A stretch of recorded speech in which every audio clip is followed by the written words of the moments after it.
हृदय से अभिनंदन, वंदन, चंदन सभी का स्वागत करता हूँ, प्रणाम करता हूँ।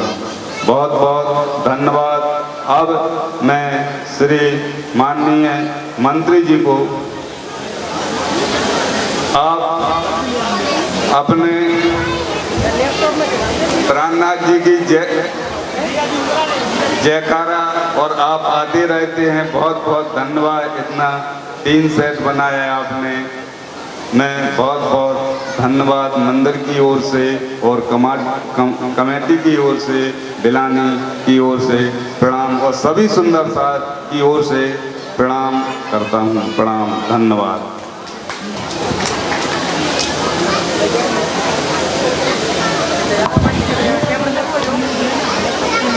बोलिए प्राणनाथ प्यारे की जय हो। आज के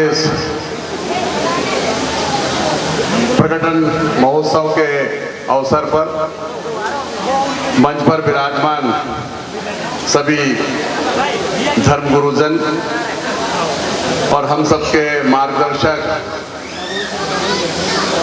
और पार्टी के वरिष्ठ नेता, पूर्व सांसद, पूर्व कृषि मंत्री आदरणीय डॉक्टर रामकृष्ण कुसमरिया जी, मंडी के पूर्व अध्यक्ष आदरणीय खरगराम पटेल जी, जनपद के अध्यक्ष भाई डॉक्टर खिलान अहरवाल जी, भाई युवराज कुसमरिया जी, पूर्व जिला पंचायत सदस्य श्रीमती चंद्रमती अठिया जी, सभी मंच पर विराजमान सभी अतिथिगण और मेरे सम्मुख विराजमान सभी आसपास के ग्राम से पधारे सभी बुजुर्ग बारहवीं मित्रों, साथियों, माताएं, बहनें और प्यारे प्यारे बच्चों, इस अवसर पर आने का बहुत समय से मौका मिलता रहा है और मेरा प्रयास रहा है कि हर बार यहाँ आऊं। आप सबसे मिलने का ये ऐसा संयोग है कि एक साथ कम से कम 10-20 गांव, 25 गांव के लोग मिल जाते हैं। ये बता रहे 200 गांव के लोग हैं, तो ये तो और बड़ी बात है। कहां कहां से लोग आते हैं यहाँ पर। सबका मैं बिलानी में स्वागत करता हूं और सबका वंदन अभिनंदन करता हूं।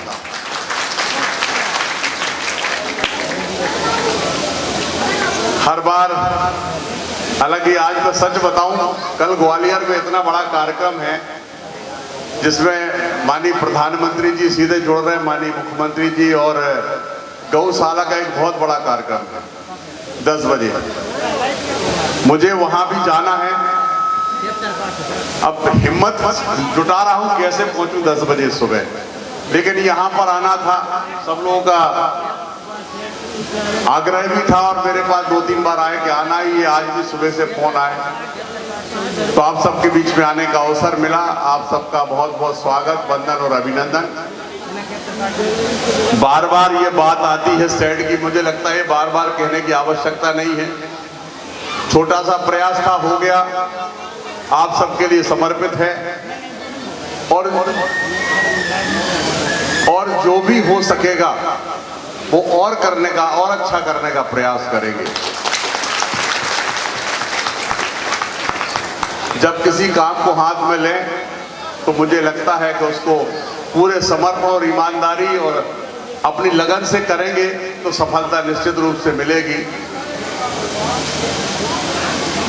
जो कुछ काम रह गया वो मुझे लगता मंच, क्यों ठेकेदार, मंच का काम क्यों छूट गया? होना है ना? ठीक है, चलो ये हो जाएगा। नहीं तो हमें लगा कि हमें ही कराने पड़ेगा फिर से, तो ये भी हो जाएगा। और जो भी छोटा मोटा काम होगा वो भी प्रभु प्राणनाथ प्यारे की कृपा होगी तो सब होगा। कहा पंखा लगे, चलो भैया पंखा लगा दो 20 ठो सब में। बचे कि नहीं बचे? बचे रहे ना? बचे रहे तो लगा दो। कितने पंखा लगे? 15, 20, 30 लगा दो। ठीक है, 30 पंखा लगा दो आप। बाबा जी बैठे, बाबा जी को आशीर्वाद हमारे ऊपर है, तो कहा जाट कछु कर दो।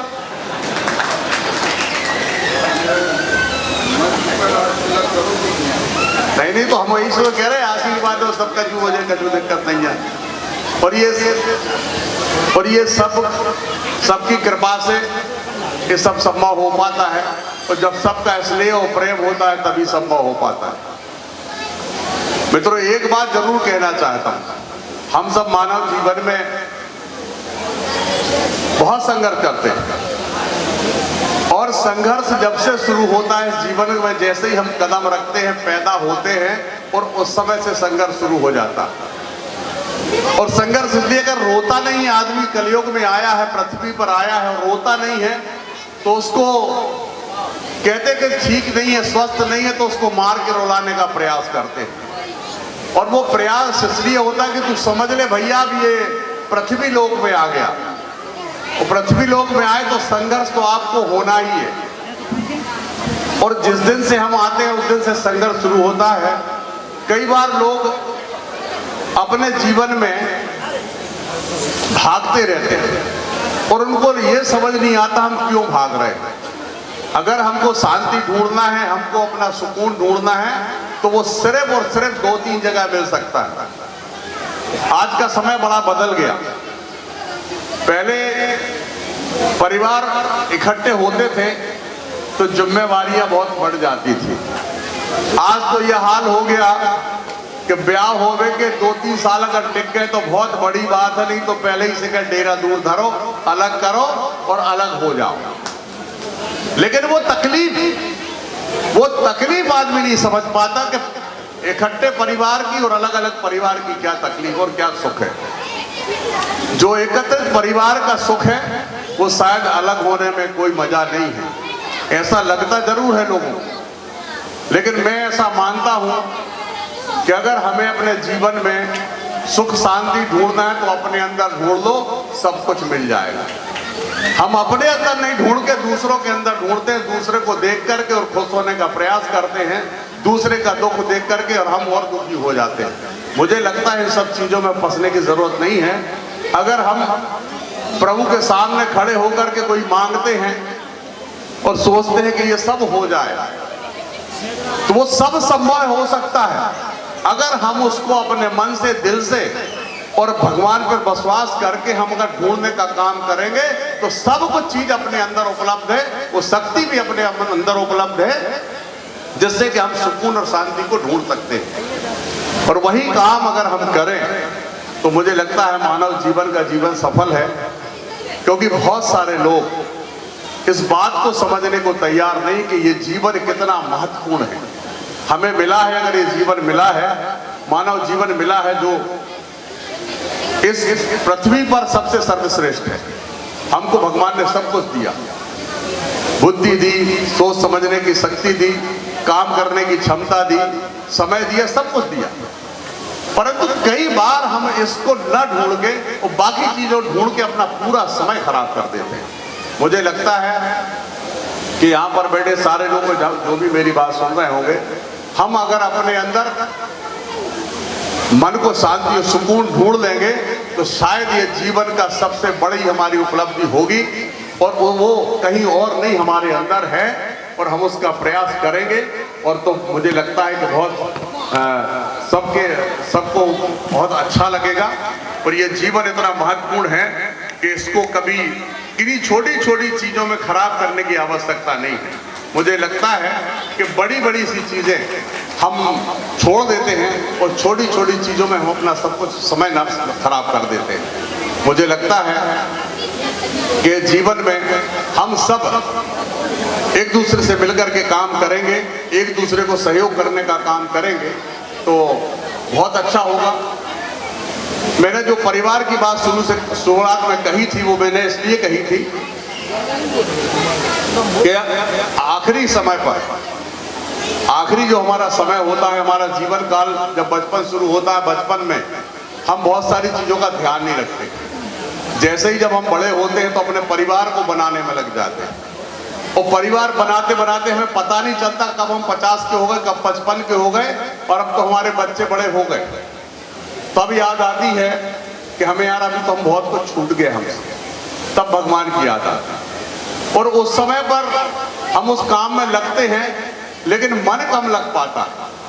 वो मन इसलिए नहीं लग पाता कि हमने पूरे जो अपने 50-55 साल जो गुजारे हैं वो उसी कार्यकाल में गुजारे कि ये हो जाए, वो हो जाए, ये मिल जाए, वो मिल जाए, उसी में गुजारे। तो वहां पे हमारा जब मन नहीं लगता और जब और थोड़ी सी उम्र निकल जाती है, जब लगता है कि शायद जो बूढ़े लोग होंगे, जो बुजुर्ग लोग होंगे, वो मेरी बात को शायद बहुत जल्दी समझ जाएंगे। तो उस समय ऐसा लगता है कि जो लड़का नाती नता जो हमारे घूम रहे हैं, जे हमसे पूछ भर तो लेवे का बहु ने जब वो नहीं करे आएगा और वे नहीं पूछा तो बड़ा दुख होत बैठे बैठे उतना ही करत रहता। और उस समय के लिए मैं सबसे कहना चाहता हूं कि सिर्फ इस बात की चिंता करें कि हमारे परिवार कैसा है। साल में एक बार कोशिश करें अपने देवर देवरानी, भाइया भौजी, नंद भाजाई सबको बुलाएं और सबके संगे 2 दिन रहो तो आपको जितना आनंद आए शायद वो कबू नहीं आए, उससे अच्छो कछू नहीं हो सकता है। जो हमारा विचार है, जरूरी नहीं है कि सबको जो अच्छो लगे। परिवार के साथ 1-2 दिन जरूर गुजारें और आप गुजारोगे तो मुझे लगता है कि सबसे अच्छा समय, साल का सबसे अच्छा समय वही होगा। मैं प्राणनाथ प्यारे के चरणों में अपने नमन करते हुए अपनी वाणी को विराम दूंगा और सबके लिए बहुत बहुत शुभकामनाएं। इस अवसर पर सभी लोग एकत्रित हैं, सबके लिए मेरी ओर से बहुत बहुत बधाई, बहुत बहुत शुभकामनाएं। जो कुछ भी छोटा मोटा बन सका मैंने किया है और जो कुछ रह गया होगा प्रयास करूंगा आप सबके लिए करने का काम कर सकूं। बहुत बहुत धन्यवाद। जय हिंद, जय भारत। बोलो प्यारनाथ प्यारे की जय हो। बहुत बहुत धन्यवाद।